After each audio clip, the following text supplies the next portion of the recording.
morning, good morning, good morning. How to save $1 million. That should get your attention, right? So this morning's live is about how to save $1 million. And the subtitle is the $300 printer. How about that? So here's the story. I haven't added it up. I'm not sure I could accurately add it up.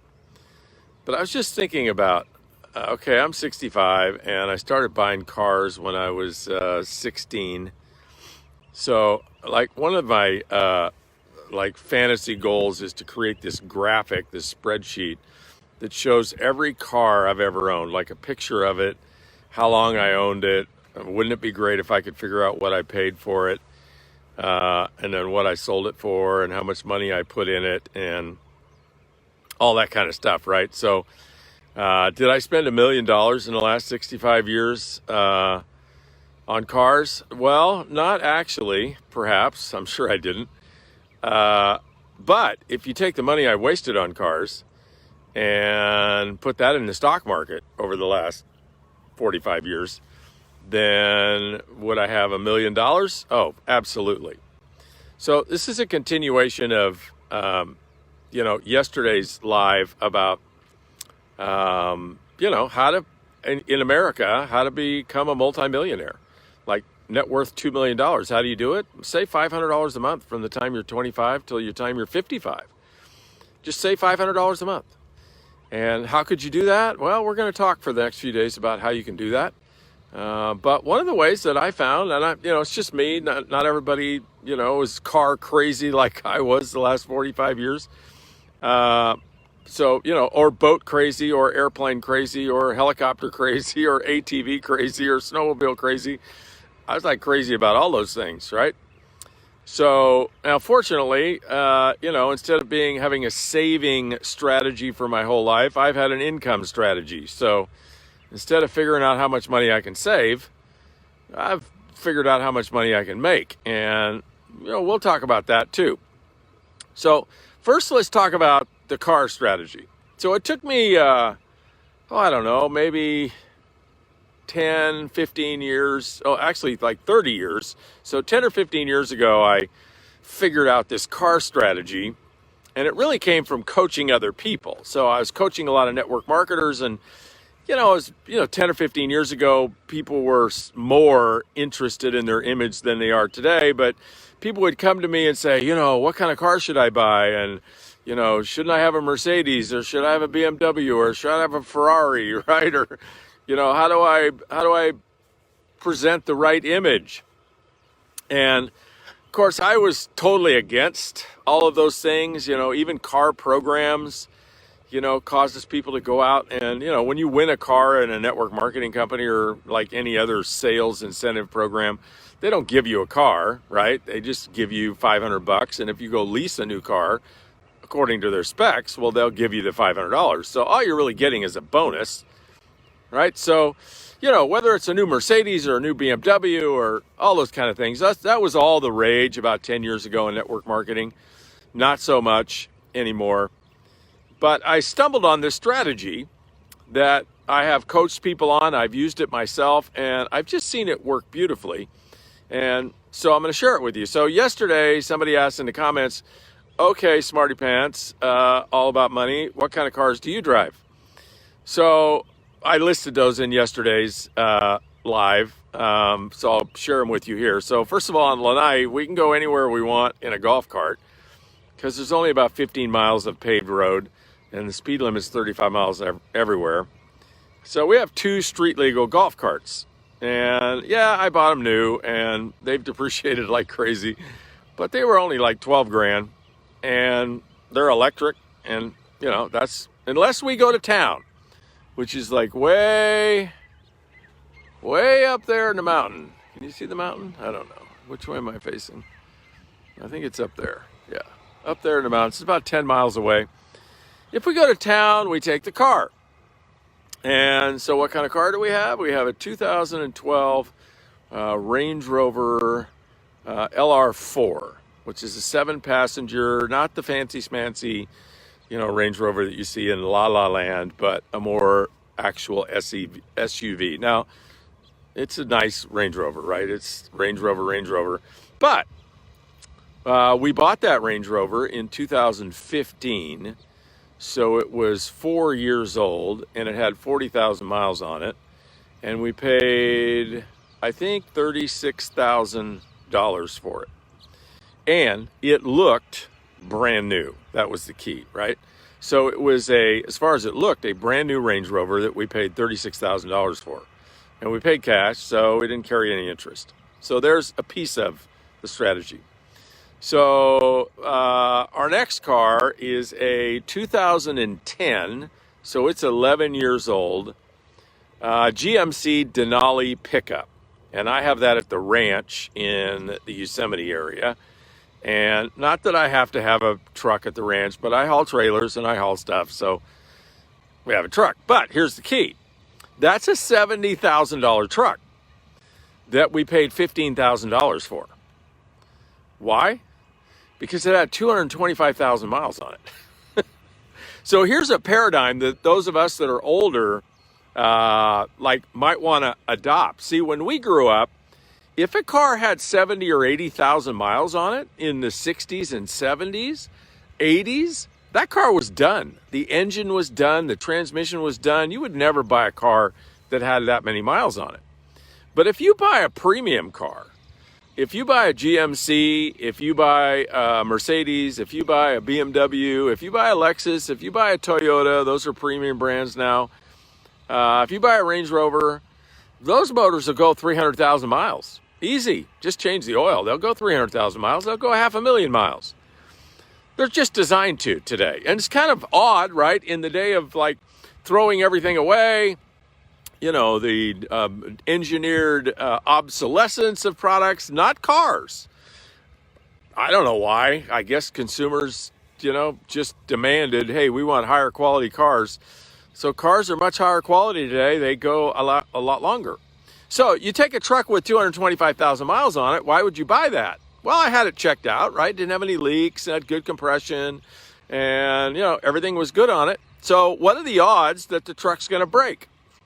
Well, they're actually pretty good that it's not going to break, especially since I'm not driving 5,000 miles a month in the truck. I probably drive the truck 1,000 miles a year, right? Because I just use it to haul things around the ranch occasionally.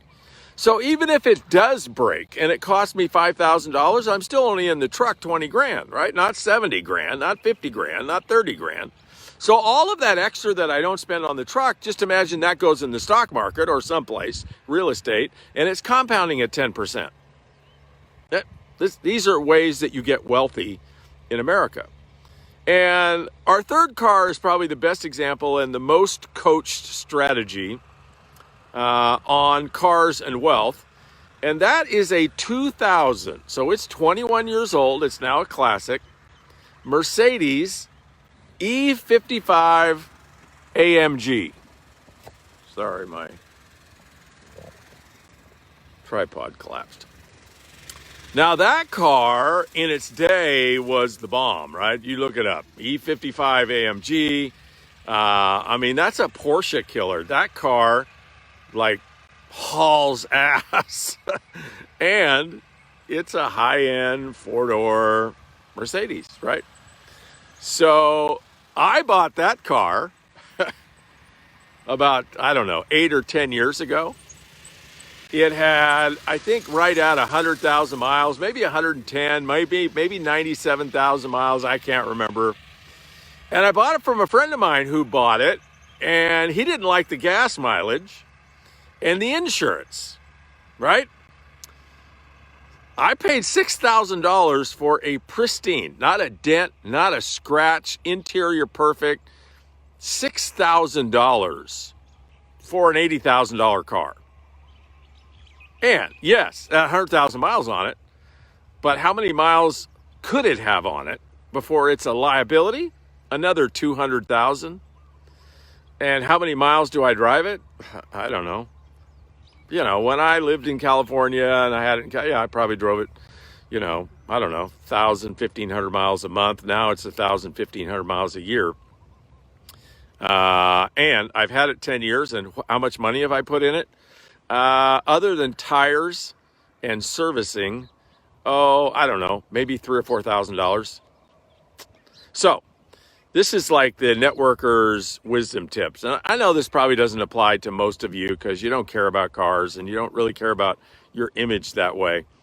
But if you do, here's a way to just have an effective image, feel good about what you're driving, which is less important in COVID. I get it, but it's going to be important again in the day.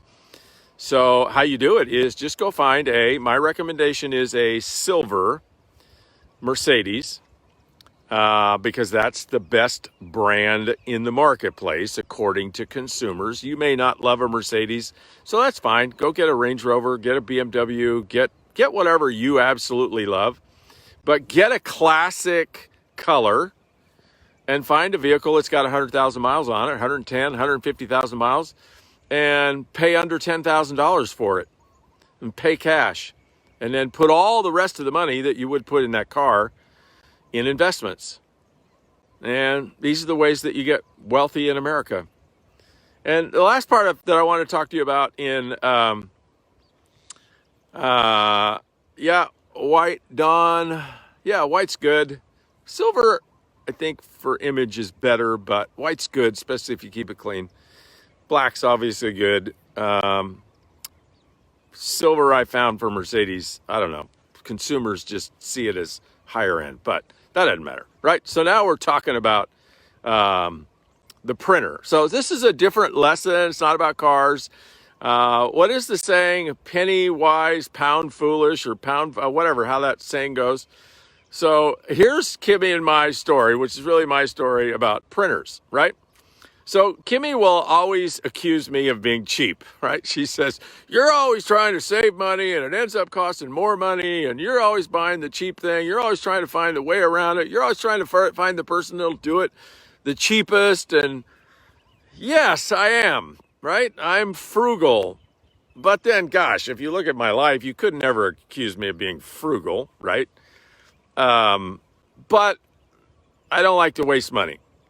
Like, if I can buy a printer for $300 that'll do what I need done, why would I buy a printer for $600, right? So before I buy something, I do a lot of research. I ask people, I might spend a few hours studying something so that, I don't overspend, right? So, but here's the story of the printer.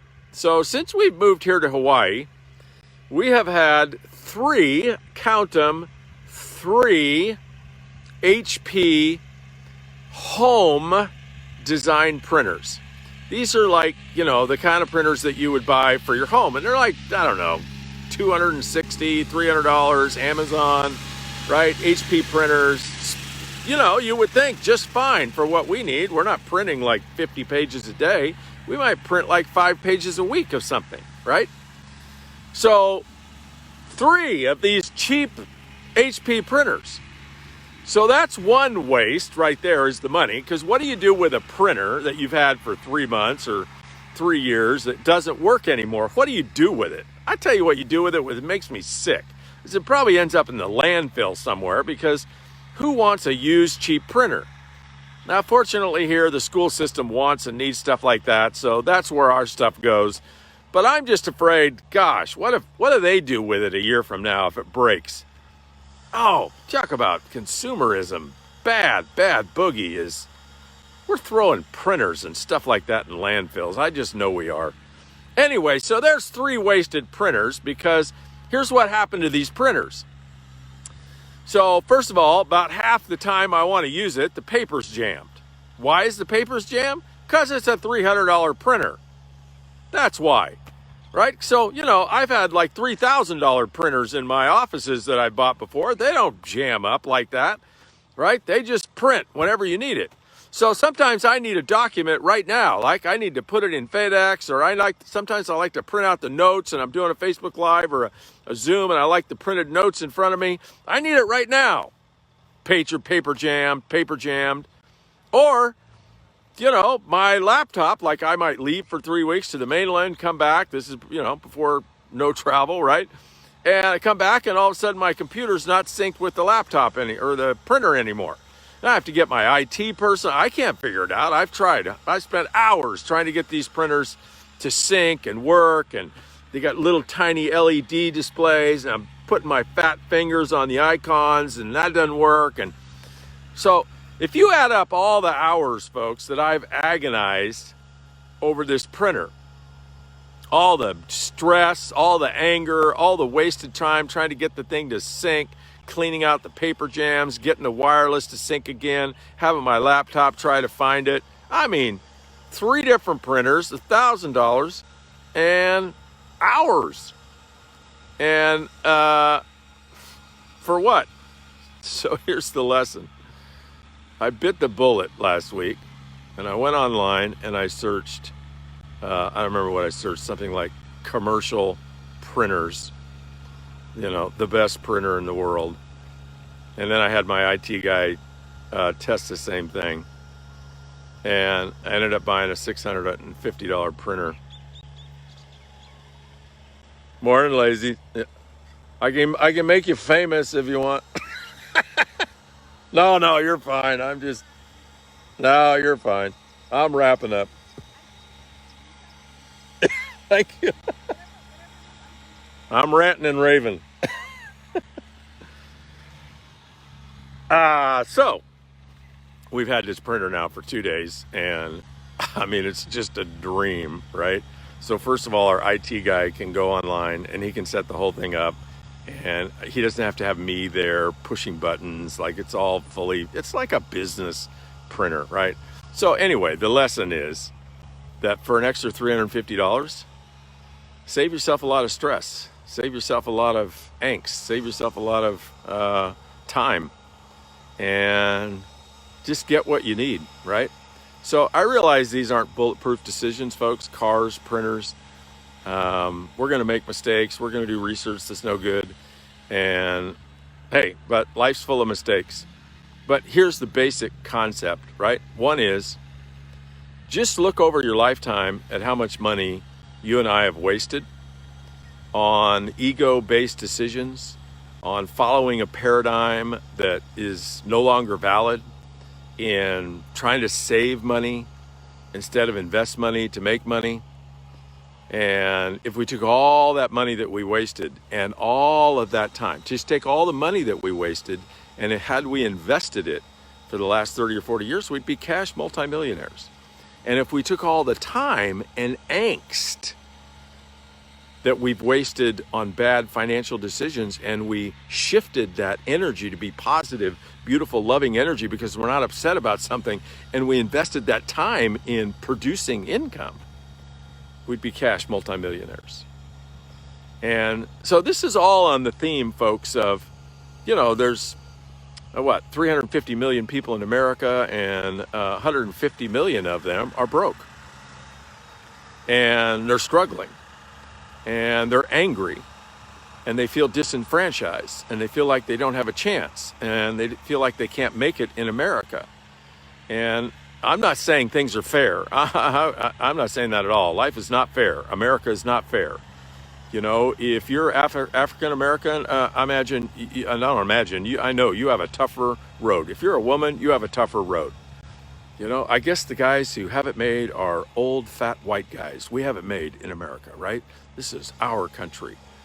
And that's rapidly changing, right? And if we don't get a grip on that, we're going to be roadkill, old, fat, white guys. Roadkill.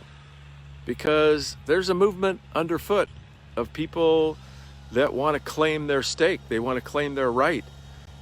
Started by people by Ruth Ginsburg and Martin Luther King and Mahatma Gandhi, and right, the future is different than the past, and all of those people are going to claim abundance, and they're going to claim power, and they're going to claim their rightful place in America by getting educated.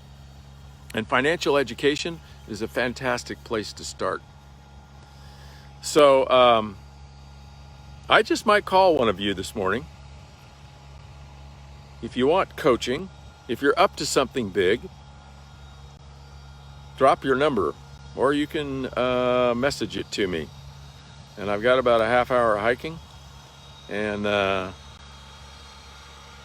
so call me. And here's trivia. If you like trivia, the people I were talking to that just walked by, her father is worth $60 billion.